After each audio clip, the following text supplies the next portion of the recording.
Assalamualaikum warahmatullahi wabarakatuh. Masih dengan saya Ayu, konsultan of Gold cabang Depok. Saya akan melanjutkan video saya yang sebelumnya mengenai amazing cash flow pertama. Nah, betul, tandanya materi kali ini adalah amazing cash flow 2. Nah, saya review ya. Di amazing cash flow pertama kan saya berikan 3 macam cash flow. Ada terlaknat cash flow, ada merugi cash flow, ada amazing cash flow. Nah, di sini di materi ini saya akan memberikan formula amazing cash flow. Terus bagaimana sih caranya kita mengatur keuangan, bagaimana caranya kita bisa mengontrol keuangan, dan bagaimana caranya kita agar bisa menumbuhkan aset kita. Nah, penasaran kan bagaimana ilmunya? Saksikan ya videonya, check it out. Ini adalah persentase permasalahan yang sedang dialami oleh masyarakat, di mana 18%-nya masyarakat masih berkutat dengan hutang, masih mengandalkan kartu kredit untuk setiap transaksinya, dan 32%-nya masyarakat masih berbelanja sebetulnya dengan barang-barang yang tidak terlalu penting. Dan sudah 50% nih yang memilih untuk tabungan, saving atau investasi. Pertanyaannya adalah, menurut kalian, uang kalian yang ada di bank itu sudah masuk ke tabungan atau simpanan? Kalau masih simpanan, kita berubah. Karena kenapa? Kalau yang namanya tabungan itu, uang kita itu tidak akan diotak-atik gitu kan.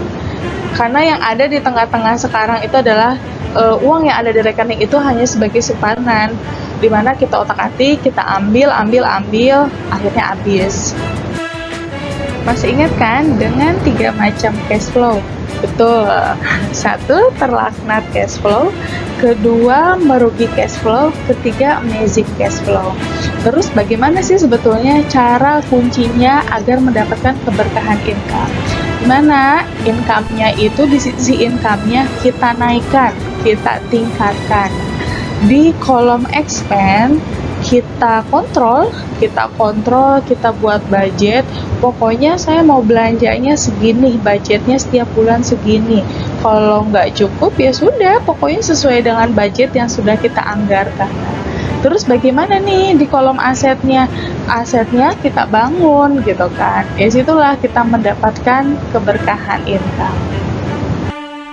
Nah, sahabat emas, kita itu untuk mencapai financial freedom, kita itu harus mengetahui dulu rumus arus kas yang luar biasa dulu agar mempercepat pertumbuhan aset berkah income. Nah, di mana amazing cash flow formula ini terbagi menjadi 3 prinsip dasar. 1, increase income, control income, dan build asset. Nah, 1, bagaimana sih caranya kita menaikkan pendapatan?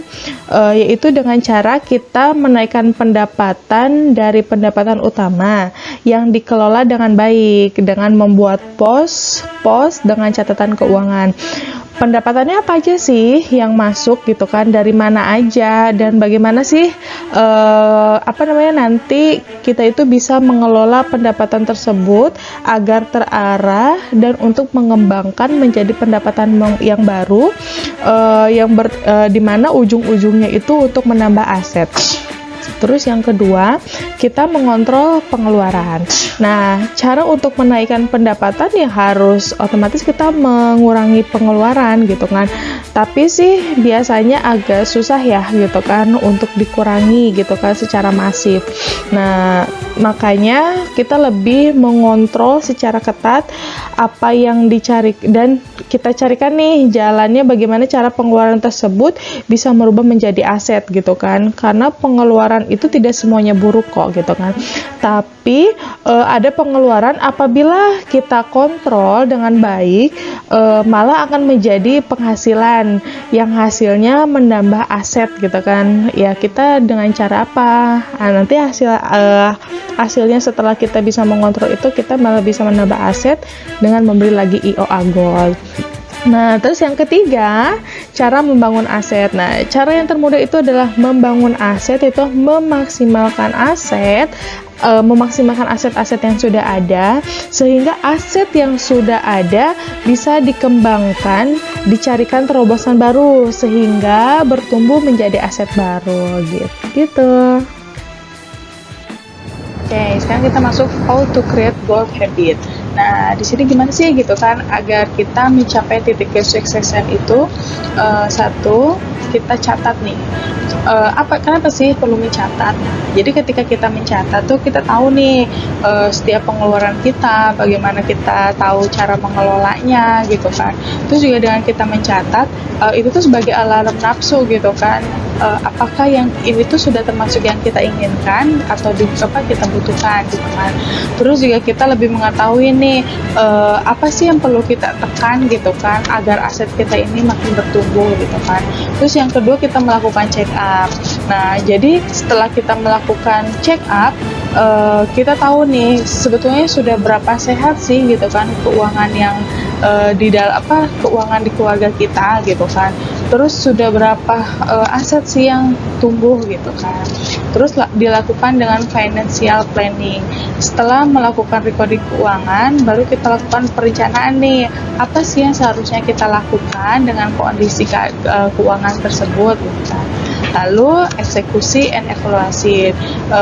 Langsung aja dieksekusi dan melakukan lagi evaluasi. Nah, tadi kan saya singgung ya, sebetulnya apakah uang yang ada di rekening itu sebagai tabungan atau simpanan. Nah, kalau fungsinya masih sebagai simpanan, jadi kan uang keluar masuk itu jadi tidak terkontrol ya, malah habis. Nah, tapi kalau misalnya fungsinya sudah menjadi tabungan, pasti suatu saat kita masih suka narik gitu kan, karena itu belum dibuatkan porsi-porsinya gitu. Nah, di sini kan saya kasih gambaran ya, ada 6 jars. Nah, di sini saya ngikutin contohnya, dibagi nih sesuai dengan alokasi dana, sesuai alokasi gitu kan, dari pendapatan yang kita dapat gitu. Misalnya di sini kan ada 6 jar. Nah, dibagi aja gitu antara uang yang kita pergunakan untuk masa ini dengan masa depan gitu kan. Dibagi 6 kategori, yaitu ada necessities, LTSS, financial freedom, terus play, education, sama gift. Nah, jadi nanti dipisahin nih. Ya contohnya aja, kalian tuh kayak kita harus bikin 6 rekening gitu kan, biar nggak kotak-atik gitu.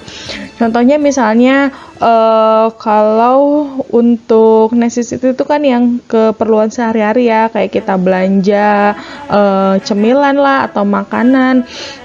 Terus tagihan-tagihan, biaya listrik gitu kan. Terus kalau kayak play itu kayak kita main lah gitu kan, ke mall gitu kan, quality time lah sama keluarga. Terus kalau education itu kan kayak bayar buku atau bayar SPP anak-anak atau bayar les gitu kan, atau gift misalnya kita sedekah gitu. Nah, itu ada lagi yang dibagi lagi nih dengan jar untuk atau rekening di masa depan.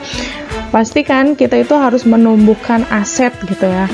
Nah, bagaimana jadi kita juga bisa menekan pengeluaran, tapi kita juga harus mengembangkan aset gitu kan. Jadi kayak kita juga harus punya simpanan dong gitu kan. Nanti suatu saat kita perlu dana gitu kan, dana yang ready lah gitu kan. Terus kita juga pasti pengen jalan-jalan, atau enggak suatu saat nanti sakit tiba-tiba dananya sudah ready, atau enggak pasti dong kita juga yaitu harus menumbuhkan asetnya dengan cara misalnya kita beli emas gitu kan. Nah, jadi dibagi pengkelompokannya. Nah, untuk besarannya, persentasinya itu kalian deh gitu kan atur, apa misalnya ini berapa persen gitu kan, pokoknya sesuai dengan kebutuhan. Nah, misalnya nih jadi itu biar kita lihat, oh ternyata malah setelah kita bagi-bagi per pos ini malah lebih teratur gitu kan. Kita misalnya si makan berapa juta gitu kan, ternyata lebih nih gitu kan pengeluarannya di bulan ini. Nah itu kita pokoknya kita sebisa mungkin deh mengatur itu gitu ya kalau setelah dikelompokkan gitu. Jadi lebih apa tuh namanya, pengelolaannya juga lebih teratur. Kita pun punya apa namanya, walaupun kita mengontrol kebutuhan, tapi kita juga yakin deh pasti asetnya bakalan berkembang atau kita bisa membangun aset. Nah, tadi kan setelah membuat pos-posnya, saya itu bikinnya bareng-bareng sama suami gitu ya. Mungkin memang karena memang suami yang bekerja gitu ya. Kalau saya kan hanya ibu rumah tangga yang punya usaha gitu kan. Jadi penghasilan pun tidak menentu. Nah, jadi kita buatkan pos-posnya itu berapa persentasenya, berapa apa namanya yang harus dikeluarkan gitu kan, berapa kita mau menumbuhkan aset berapa gitu kan setiap bulannya. Nah, dibicarakan sama suami. Karena kenapa? Jadi nanti kita sama-sama nih mengatur apa keuangannya berapa porsinya, untuk biaya operasional berapa, terus nanti kita pun perlu mencadangkan uang berapa kalau nanti kita ada kebutuhan mendadak gitu kan. Terus untuk kita misalnya mau masukin anak sekolah di mana, berapa sih nanti yang kita perlukan nih kalau anak-anak nanti mau apa namanya masuk SD, SMP, SMA gitu kan. Berapapun porsinya itu harus dibicarakan bersama. Pasti deh makin mesra sama suaminya. Ayo kita sama-sama memplan bareng-bareng, jadi biar memiliki sama-sama rasa tanggung jawab gitu. Nah, kita bikin anggaran standar income. Untuk operasional 44%, untuk membangun aset itu 56%. Kenapa sih gitu kan, pertanyaannya membangun aset itu lebih besar gitu kan. Karena tadi kita kan sudah mengatur, kita sudah menekan, kita sudah mencoba untuk mengontrol setiap pengeluaran gitu kan, setiap kebutuhan yang benar-benar kita perlukan, benar-benar kita butuhkan gitu kan. Karena ujung-ujungnya kita akan membangun aset gitu kan di sini. Nah, dimana kita kan pasti dong punya impian, yaitu anak-anak sekolah tinggi dengan yang pendidikan yang bagus. Terus kita ingin memiliki kendaraan lagi gitu kan, kita ingin punya rumah lagi gitu kan, belinya cash lagi. Terus kita pengen berangkat haji, umroh gitu kan, jalan-jalan bersama keluarga. Nah, tujuan akhirnya itu membangun aset. Nah, semoga aja dengan impian kita jadi membangun asetnya itu sudah tidak dalam bentuk uang lagi gitu, tapi semuanya sudah dalam bentuk emas. Karena kita tahu harga emas itu kan cenderung naik ya gitu kan setiap tahunnya. Jadi insya Allah ketika kita membentuk asetnya dengan emas, insya Allah impian kita semakin lebih cepat kita. Nah, di IOA Gold kita mengenal dengan 3 fase, yaitu amankan, kembangkan, dan manfaatkan. Nah, sekarang itu jadi ketika kita punya dana lebih, kita punya rezeki, pokoknya kita amankan deh uang kita itu diubah menjadi emas, gitu kan. Dimana terus kalau ketika kita udah punya emasnya, biar cuma nggak kita simpan aja di rumah gitu atau safe deposit box, kita kembangkan melalui program Desirkah di IOA Club gitu kan.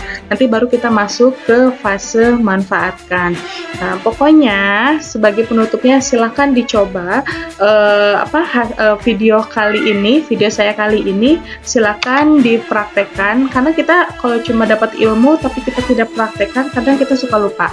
Mari kita sama-sama kita mulai mengatur keuangan kita mengontrol setiap pengeluaran kita hanya membeli apa yang benar-benar kita butuhkan.